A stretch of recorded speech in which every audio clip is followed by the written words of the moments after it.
Okay, so again, welcome to another video. This is going to be my WWE pay-per-view predictions for TLC 2016, the SmackDown pay-per-view. Really looking forward to this show. TLC is always a pay-per-view that I really like.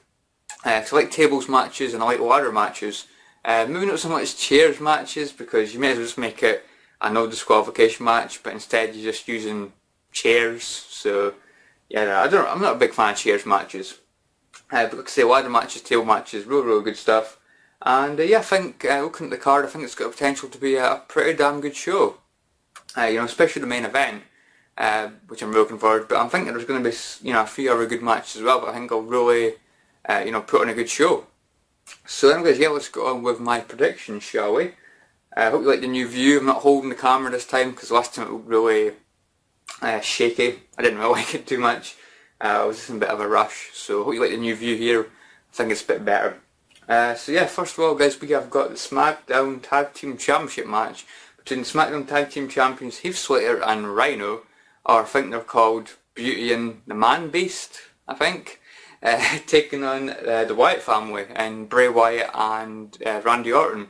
I'm guessing Luke Harper's going to be ringside, I would presume. I think he could have an impact on what's going to happen in this match. I think we're going to get some new tag team champions. I feel like Heath Slater and Rhino, they've kind of went a bit cold. They're really bloody hot for a while. The fans are really behind them, and I just feel like they've kind of, cooled off over the last couple of weeks. And to be honest, guys, I didn't think I would like Randy Orton and the Wyatt family, but I think it works really well. Randy Orton's got kind of that sinister kind of look, like he's in a different world. I just really like Randy Orton and the Wyatt family. I think he fits perfectly. He's never been the greatest of talkers, and him being the Wyatt family doesn't really require him to be a massive talker, because Bray Wyatt will do most of the talking. In that stable basically. So yeah, really liking Randy Orton and the Wyatts. I don't know how long it'll last. I'm guessing it won't last too long, but I say really enjoying it, and yeah, I definitely think we can see some new tag team champions here. So I'm going to predict Bray Wyatt and Randy Orton to win. They'll probably do that thing again where it looks like Heath Slater and Rhino have got the upper hand, and then the lights will go out, and then Luke Harper will be in the ring, or he'll do something. They do always play those kind of do those kind of stunts with Wyatt. So I think that will happen. Luke Harper will cause an interference somehow, and I think Bray Wyatt and Randy Orton will be the new SmackDown Tag Team Champions. And you could probably tell I really want them to win as well. I've liked Heath Slater and Rhino. I still do like Heath Slater and Rhino, but this new Wyatt family with Randy Orton in it, in my opinion, absolutely fantastic. So yeah, I'm rooting for some new tag team champions, and I think the Wyatt family will win this match. Next we've got the chairs match between Kalisto and Baron Corbin. This is, it's been building up for a little while. It's kind of decent, I guess. Just been attacking each other with chairs and stuff, and it's kind of just build up to a chairs match. But yeah, I'm a massive fan of Baron Corbin. I'm really glad WWE's giving them some more, giving some more matches. Basically, I hope we don't do something stupid and have this match on the pre-show. Because Baron Corbin usually ends up on the pre-show. I really hope he makes it to the actual main card, in the main pay-per-view, and doesn't end up in the pre-show or the kick-off show. I don't think he will, because it's not a huge amount of matches, so I don't really know why they just put this on the kick-off show. They'll probably save that for something else, like the Ascension or the Hype Bros or something, or the Usos. Maybe the Usos, because the Usos haven't got a match, and they've been kind of built up a little bit, so. Maybe the Usos versus Hype Bros, or the Usos versus American Alpha. That's potential for the kickoff. But yeah, I think Baron Corbin needs a win here. He's kind of building him up, like I say. I'm a big fan of Baron Corbin. Got a great look, great entrance theme. Really bloody like Baron Corbin. I just love to see WWE give him more of a push. And yeah, I just think he needs to win this match. To be taken seriously. I've got nothing against Kalisto. I do like Kalisto. He's entertaining in the ring. He's got some great moves. The Salita del Sol is a great move. But yeah, I think Baron Corbin will win with the end of days, hopefully on a chair, which will look quite bloody epic. So yeah, prediction, going to go Baron Corbin, and I'm going to be supporting Baron Corbin as well. Really needs to win this match. Next we've got the Intercontinental Championship being defended in a ladder match. So we have the Intercontinental Champion, The Miz, taking on Dolph Ziggler. Surely I'm not the only one that's getting really fed up of seeing The Miz and Ziggler. This has been going on for way too long. You know, obviously Dolph Ziggler got the title like a month ago, and then Miz won it back, and so he could challenge Sami Zayn. Hopefully they're not going to give the title straight back to Ziggler. That would be, for me anyway, because I'm not a big fan of Ziggler, I think that would be kind of annoying. So yeah, I think The Miz will win this match, he'll retain. Interference from either Maurice or the Spirit Squad. You know, Spirit Squad have got a habit of screwing Dolph Ziggler over, so yeah, I'm going to say the Spirit Squad will get involved and cost Dolph Ziggler the victory. So yeah, I'll just end this feud. I'm getting sick of this feud, to be honest. So yeah, I'm going to say Miz to win, and definitely supporting Miz. So apparently everybody that I want to win is going to win so far. Might change in this match, I'm not 100% sure yet. But we have Nikki Bella taking on Carmella in a no disqualification match. This for me is like one of the most difficult ones to predict. You know, Nikki Bella is obviously popular. Carmella's looking like she's getting a bit of a push. I really like Carmella. You know, I didn't like her at first when she debuted, when she was doing the whole, you know, Enzo Amore kind of gimmick thing. It didn't really work. It worked in NXT when she was with Big Cass and Enzo. But when she's on her own, it was really, really bad. But she turned heel. She's been attacking Nikki Bella, and I really like the new Carmella. You know, she's got a cocky kind of, you know, mannerisms. I guess, you know, she's got a cocky swag. She plays, you know, the cocky girl, you know, very well. You know, she looks like a genuine big head, basically.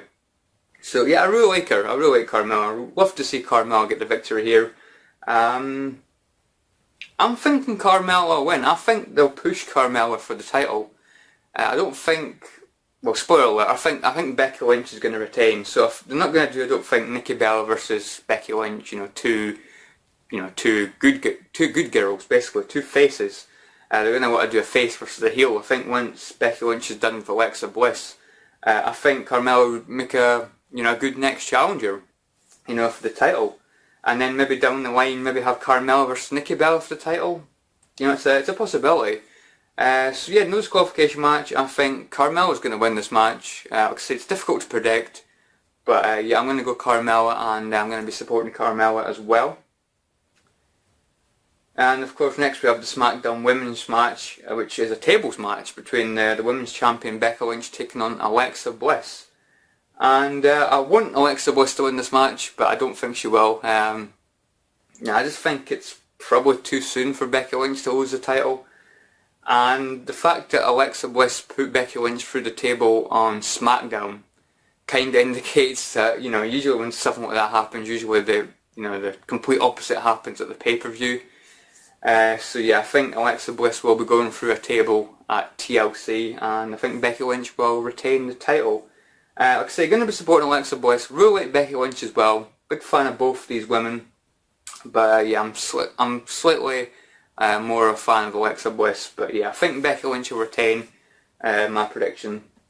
But again, it could be, you know, another match. It could go either way. But I just think it's too soon for Becky to lose it. And that brings us to the main event. We have, of course, what the hell? It doesn't actually say it here. It's a bit of a mistake on the WWE page. It doesn't actually say it's a world title match. It just says AJ Styles versus Dean Ambrose in a tables, ladders and chairs match. I'm guessing since it's a TLC match, you're kind of, you know, they're kind of expecting you to know that the title's going to be above the ring, I guess. But, you know, they should always put it as a title match. But I don't know, maybe I'm being fussy. I think James Ellsworth's definitely going to get involved in this match. People are coming up with, like, you know, predictions and that, saying that James Ellsworth will basically come down to the ring to try and help Dean Ambrose, and then he might like try and hit AJ Styles with a chair, and he'll end up basically ducking, and he'll end up hitting Dean Ambrose instead. That's definitely a possibility. and after AJ Styles wins the match, Dean Ambrose might totally flip out, turn heel, turn into a total blooming lunatic, which I think most people want him to turn into. I think Dean Ambrose will make an absolutely fantastic heel. He could be play that psycho lunatic kind of character. It'd be so bloody good, but I'm really hoping WWE do that, but you know what WWE's like.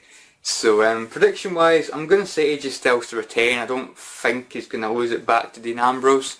Dean Ambrose, when he was champion, I don't know, he kind of went cold, and I still think he's a bit cold. I just don't think having the title would really be that good. To be honest, I think AJ Styles is doing fine as champion. I don't think he needs to lose it, and like I said, I don't think Ambrose as the face character is good enough to be champion again, in my personal opinion. If he turns heel, however, that could be a totally different story. But yeah, I'm going to go AJ Styles to retain. Who do I want to win? I'm a big fan of both these guys, so I'm not hugely bothered who wins. I just think AJ Styles would be better as champion, to be honest. And this whole thing with James Ellsworth and Dean Ambrose has kind of put me off Ambrose a little bit. It's kind of annoying. I mean, a lot of people, well, most people seem to like James Ellsworth, but for me, he's bloody annoying. But yeah, I'm going to say AJ Styles to retain. I don't think he's going to lose the title, not because of some bumming James Ellsworth guy. So yeah, AJ to win. Who do I want to win? Like I said, I'm not bothered, but I think AJ should retain, and I think he will retain. So that's going to be that. And a heel turn for Dean Ambrose. Hopefully. Fingers crossed, guys. Fingers crossed. But anyway, guys, yeah, I hope you've enjoyed this video, guys. Let me know who you think is going to win. Do you think Dean Ambrose would be better as a heel? Just basically what you think in these matches, guys. Hope you've enjoyed this video, and yeah, I'll catch you all in the next video. See you guys, thanks for watching, and as always, enjoy the show, because I think it could be a pretty good show. And yeah, come on WWE, don't let us down.